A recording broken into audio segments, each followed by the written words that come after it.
নমস্কার। আজকে যে কবিতাটি আমি আবৃত্তি করব রবীন্দ্রনাথ ঠাকুরের লুকোচুরি। আমি যদি দুষ্টুমি করে চাপার গাছের চাপা হয়ে ফুটি, ভোরের বেলা মাগো ডালের পরে কচি পাতায় করি লুটোপুটি, তবে তুমি আমার কাছে হারো। তখন কি মা চিনতে আমায় পারো?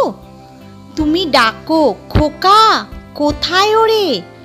আমি শুধু হাসি চুপটি করে।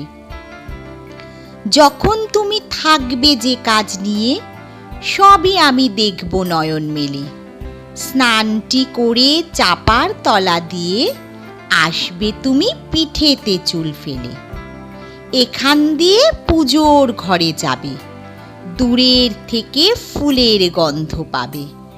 তখন তুমি বুঝতে পারবে না সে তোমার খোকার গায়ের গন্ধ আসে। দুপুরবেলা মহাভারত হাতে বসবে তুমি সবার খাওয়া হলে। গাছের ছায়া ঘরের জানালাতে পড়বে এসে তোমার পিঠে কোলে। আমি আমার ছোট্ট ছায়াখানি দোলাবো তোর বইয়ের পরে আনি। তখন তুমি বুঝতে পারবে না সে তোমার চোখে খোকার ছায়া ভাসে। সন্ধ্যাবেলায় প্রদীপ খানি জেলি যখন তুমি যাবে গোয়াল ঘরে, তখন আমি ফুলের খেলা খেলে টুপ করে মা পড়ব ভুয়ে ঝরে।